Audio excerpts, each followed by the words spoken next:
Hi, everybody. Welcome to Discover College Soccer. Today, I'm lucky enough to be joined by Coach Mick from the Lafayette College Women's Program. Coach, welcome. Thanks for having me. Appreciate it. Yeah, no, thanks for being here. Excited to talk to a nice Patriot League Division I women's program.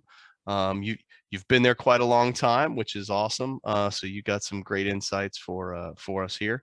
So let's talk about recruiting. There's so many people who kids that are just, I really want to play D1. I really want to play D1, and they're really focused on that.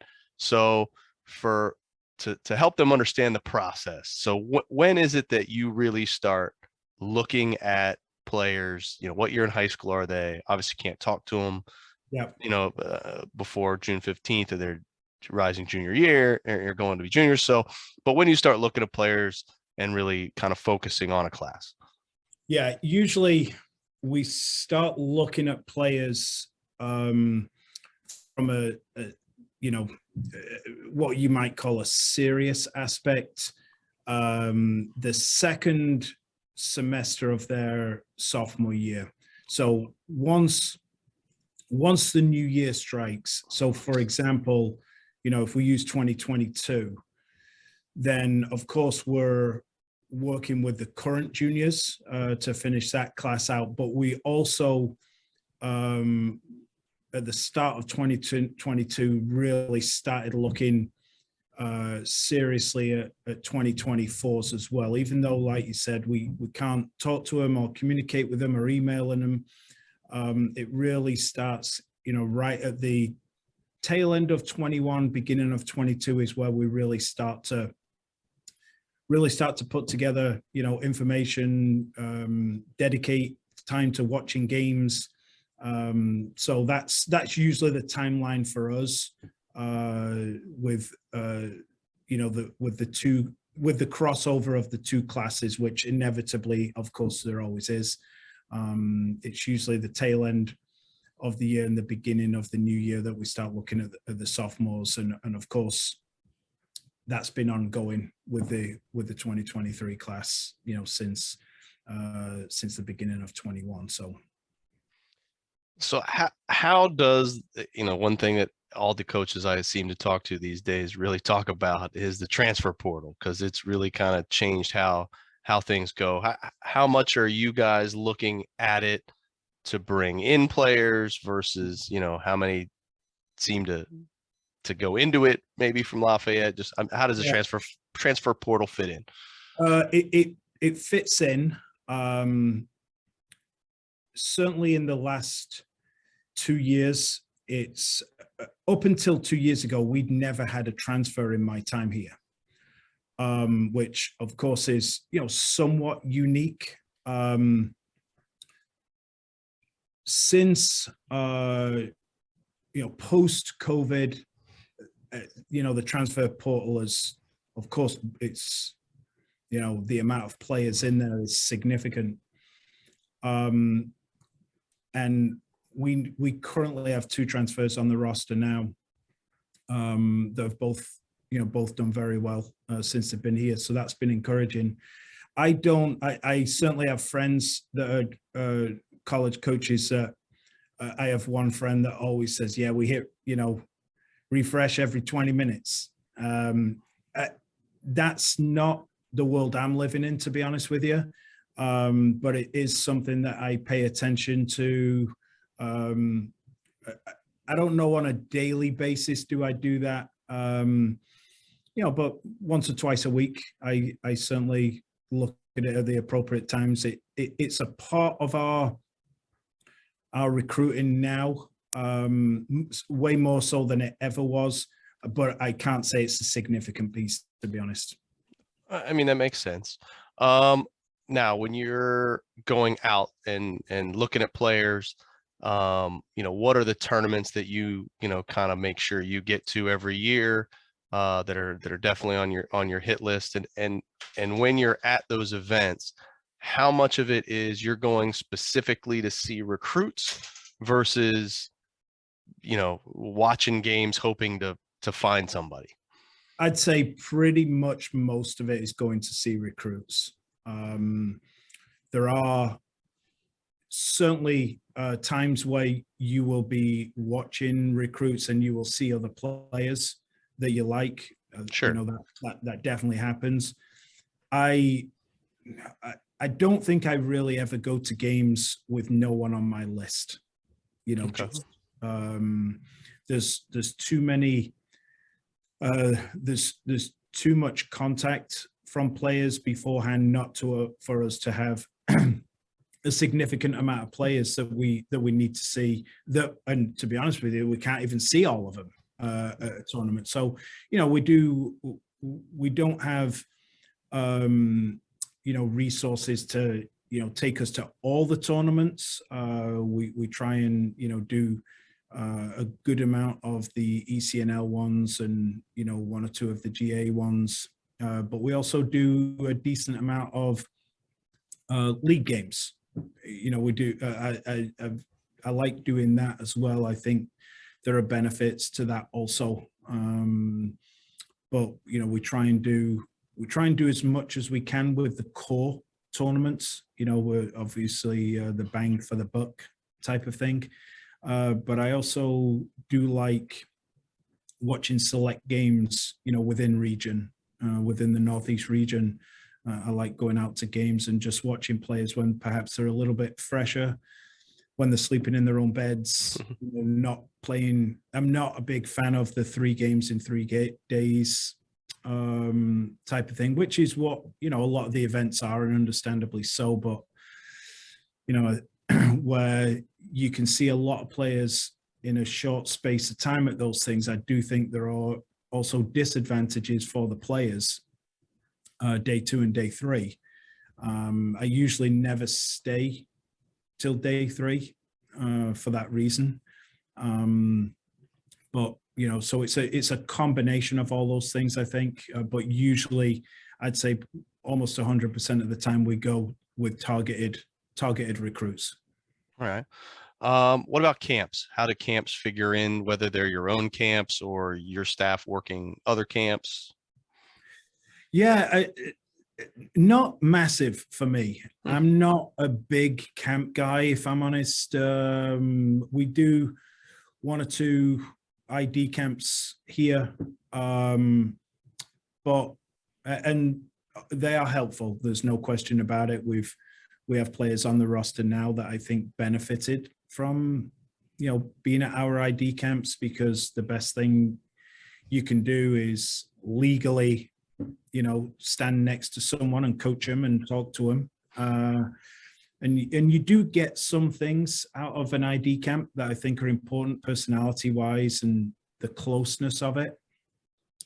But of course, it's a lot of random players together. They're not with their teams. A lot of the time, the competition is within the camp or ID camp is, you know, massively varied.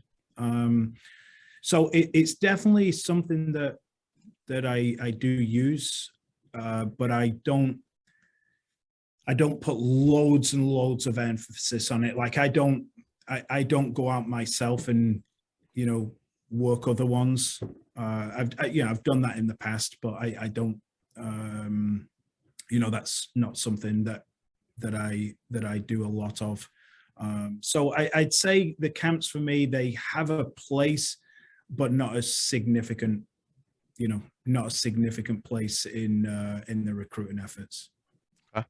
So whether it's within the camps or primarily going to look at players, you know, at tournaments or wherever, what is your kind of hierarchy of things you're looking at? You know, whether it's on the field attributes or off the field stuff. Yeah, it's a good question, because I think this is where all coaches are unique, because everyone, as you know better than anyone, is looking for something a little bit different, and all of it's okay because it's all subjective anyway. I think for me, from a playing standpoint, you know, I do like players, I must say, with good technique and that have good brains. You know, I think the modern day player has a little bit of everything, regardless of position. So, you know, whether it's athleticism, whether it's understanding of positional play, whether it's technique, whether it's, psychological profile, you're looking at that a little bit, particularly if things aren't going the team's way. That's often a good time to see what a player's reaction may be. So from a playing standpoint, I'm looking at all the different facets that it takes to be, a good player, and certainly displaying things that I value in what I'm trying to coach here, style wise. Off the field, personality, warmth.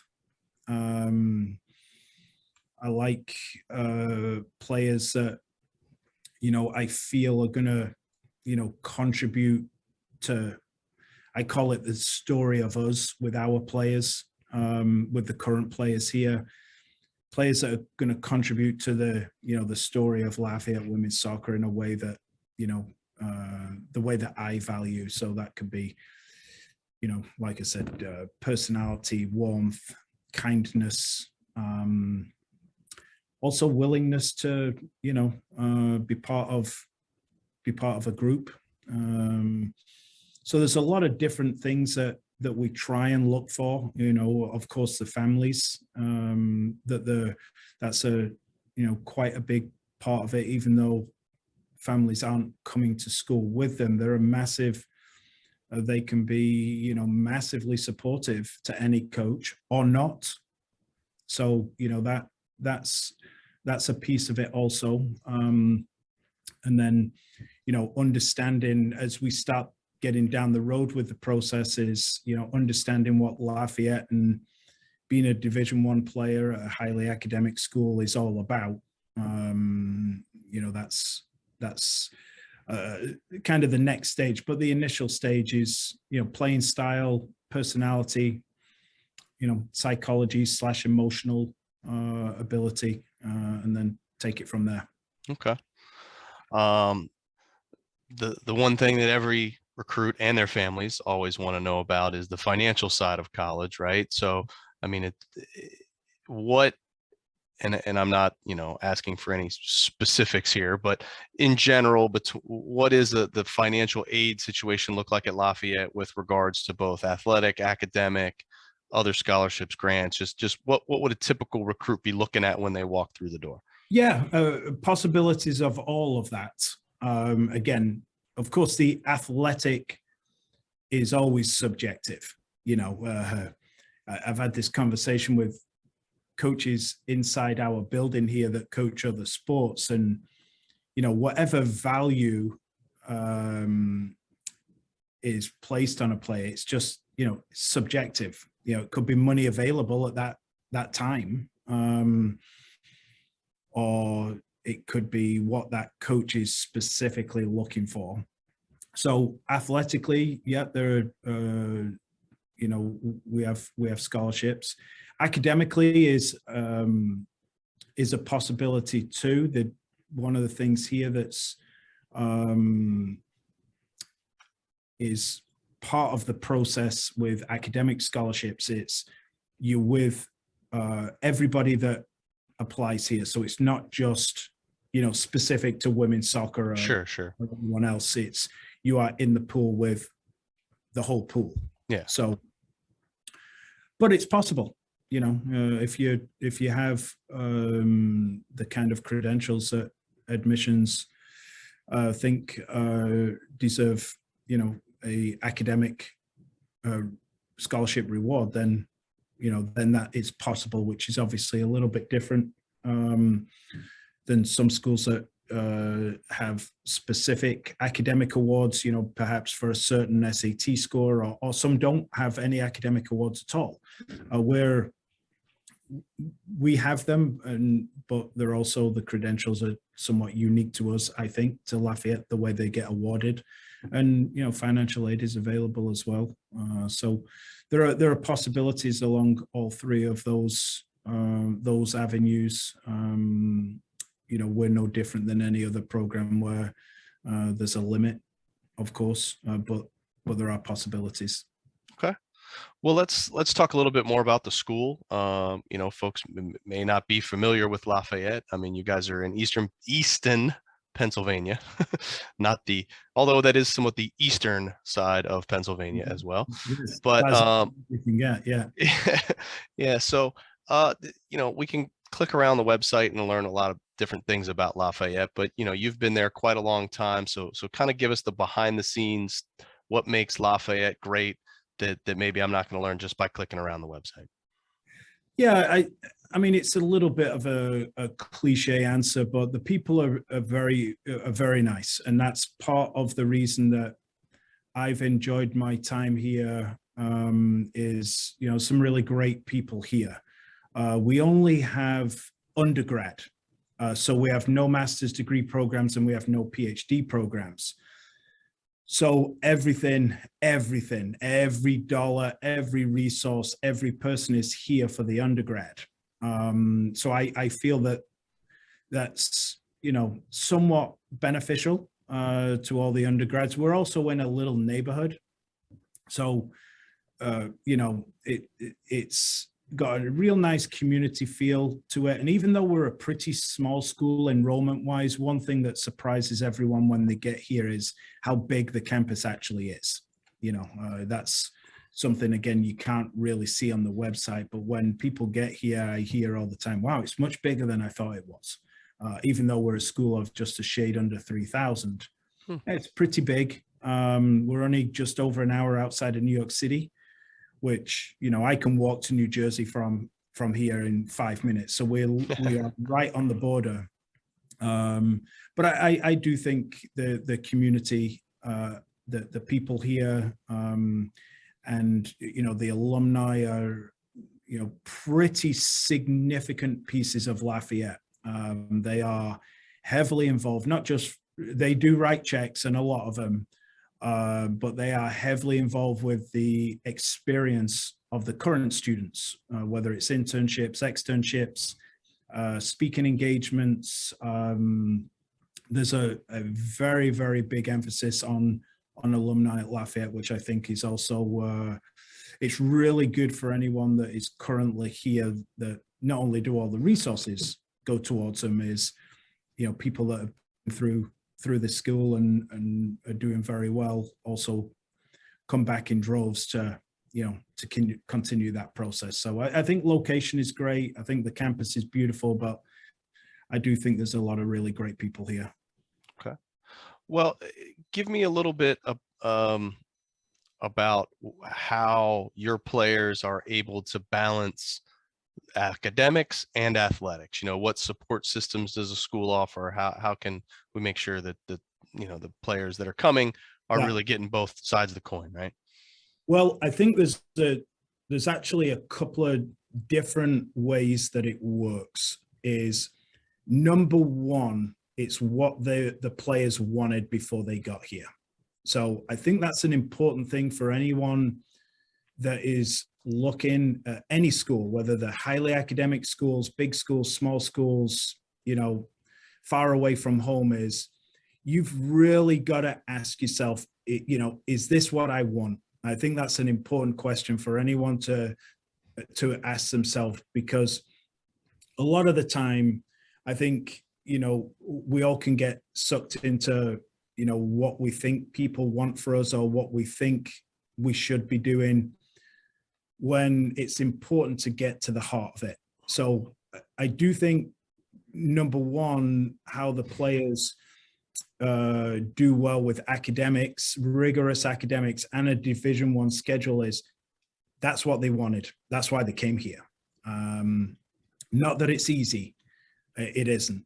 We do have lots of support inside the athletic department. We have a person in the department here called Carly, who's just outstanding with, and she has a team, but she's outstanding with helping all the student athletes, whether it's academically, whether it's internships, whether it's scheduling. She's really good at what she does, which is helpful. All the teams have a faculty mentor that helps almost as a second opinion. Everyone obviously has an academic advisor in their major, but all the teams have a faculty mentor which provide a second opinion for all the student athletes. But we also have, so many different things as far as support within even certain classes. Will provide supplemental instruction, tutors, all those kind of things. They're all available. But I do think it starts with the decision of the student athlete to commit to both. So to be honest with you, balance is not even a word I use when I'm in the recruiting process. I always say it's 100% of both. Like, it doesn't, balance to me conjures up, this, like, it's, okay. It's not that kind of experience for them. It's hard. It's not for everybody. And it needs a commitment, for sure. But to be fair, all our players do very well because it's exactly what they wanted, and they commit to it and they work so hard. They focus on the essentials. Like, we don't have, what I've noticed over time is our players don't have a lot of non-essentials, in their overall experience here. Like, they don't focus on tons of, little stuff. They focus on the essentials, on as far as, if, like, one of our seniors, Lindy Gibbs, is going to law school, and that's what she's focused on.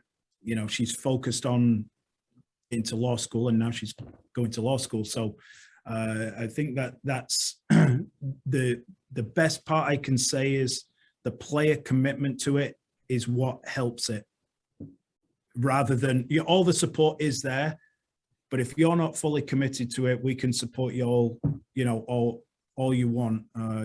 Number one, the player has to be fully invested in their own education and their own sports, and then everything else is absolutely there for them. And like I talked about before, with us being just undergrad, we got everything. We got everything you could possibly want, but the student athlete has to make that decision that both are important to them, and to commit to both, and then everything else is gravy from there. Well, and I'm guessing you might have something to do with that, Coach. I see that sign above your bookcase there, keep the main thing, and I'm guessing the bottom of that says the main thing. Yeah, it's a I'm a bit of a Stephen Covey nut. Yeah. And he's,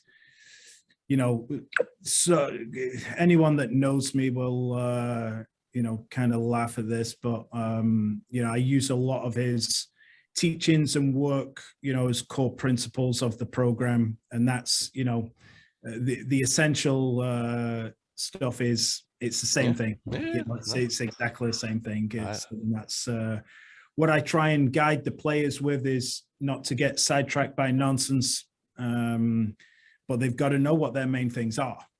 In the first place, and of course, the core of it all is the academic piece. Okay. Well, let's talk more about the soccer and the team side of things. Do you have an ideal roster size that you try to hit every year? I do. I try and keep around 24, plus or minus one or two. I'm a believer in a little bit of a smaller roster. I like everyone to feel involved, even though everyone's not playing the same amount. I like, the intimacy of a smaller roster where everyone feels like the part of it. Of course, the other side to that is, you pick up a few injuries, and, then you could end up with a little leg on your face. But that's generally what I try and target, right in there to, 24. I like that number. But it's never 24 exact, but that's kind of the philosophy behind it. Like, I don't have a giant roster for those, and that's the main reason why. Okay. No, that's understood. I appreciate that. And there's a lot of schools out there who, they require them to carry 30 or craziness like that. Yeah. So it's good to hear that you're able to keep it a nice tight number. So yeah, I mean, it's again, I've been in a couple of different spots and been fortunate enough to, be around some really good coaches and be friends with some, really, really top coaches, some of the best coaches, or what I consider some of the best coaches in college soccer currently. I'm pretty friendly with, and, everyone's got their own thing, whether it's, Title IX stuff, whether it's even philosophically liking a bigger roster, all of it's okay. Just for me, I like a tight knit squad, and I like everyone to feel that their experience here is meaningful. So I try and keep a little bit of a smaller roster to try and achieve that, if I can.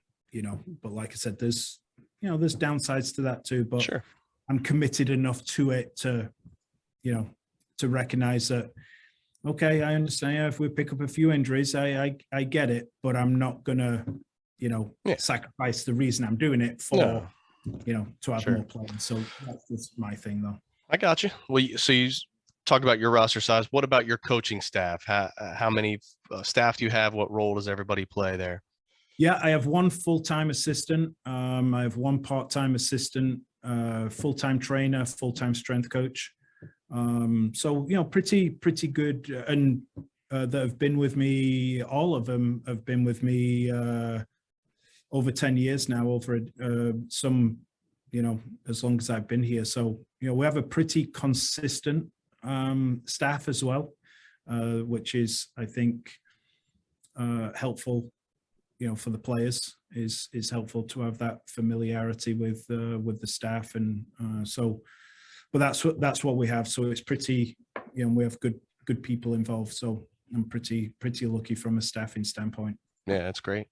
So, well, how would you describe, your style of coaching, the team style of play, kind of the overall culture of the team? And you don't need to get into, we're always in a 4-4-2, and whatever you want to kind of give us with regards to the soccer side of things. Yeah, I mean, it's what I always say is we're trying to play, with the emphasis on the word trying.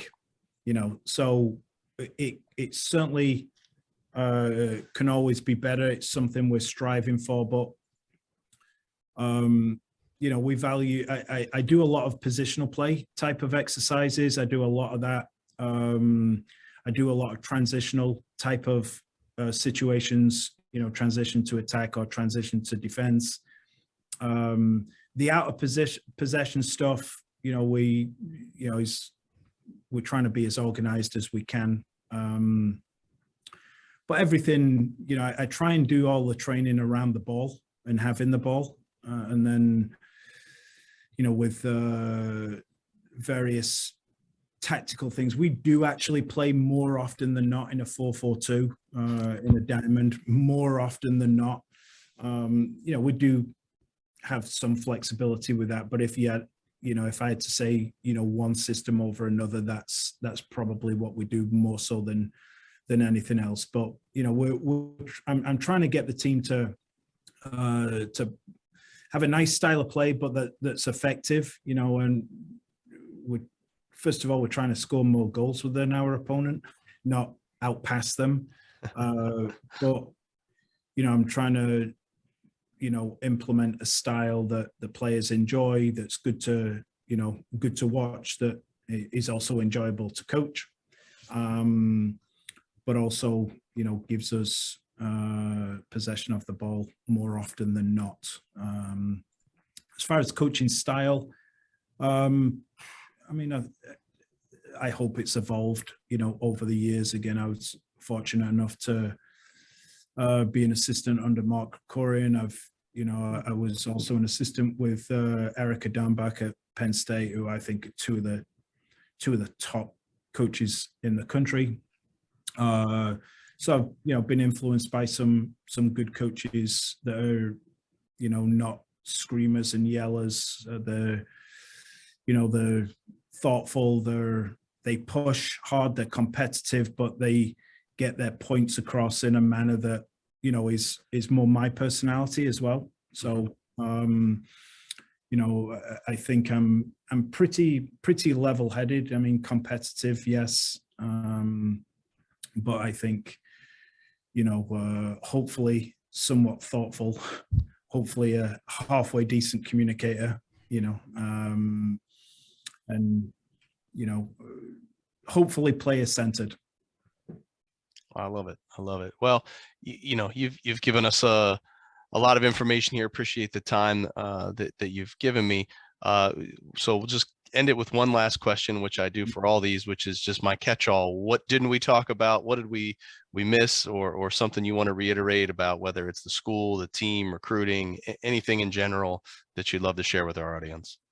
Yeah, no, I think for anyone watching that is, you know, going through the recruiting process, like I said, you know, in the interview, is I just think it's important for everyone just to, you know, there is a place out there for everybody. There really is.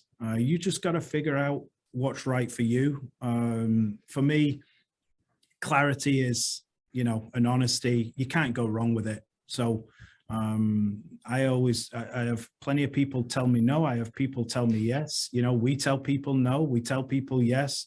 It's all okay. I just think, you know, when you're looking around at schools, and when, you know, we're looking at players and things like that, you know, honesty is always the best. It doesn't always work out, and I understand that, but I just think honesty and clarity are always the best way to go. It's not an easy process for coaches or for prospects, but I think if you're honest with yourself and the coaches are honest with you, then you can't go wrong. Yeah, agreed. Well, Coach, I appreciate the time. We wish you the best of luck coming up in the fall season. I And appreciate it. if I swing through that part of the country, I'll have to stop by and say hello and see your facilities. Yeah, do it. I'll take you out for. We've got a nice coffee shop right here I could take you to, and you know, show you all the hot spots of Eastern Pennsylvania. Well, I know I'll be. My mom's down in Cape May, New Jersey, so not too far Cool. from Philly in that area. Oh, not So bad. That's nice. if I get up your way, I'll let you know for sure. Yeah, So, give me a shout. all right, thanks, Coach. All right, see ya.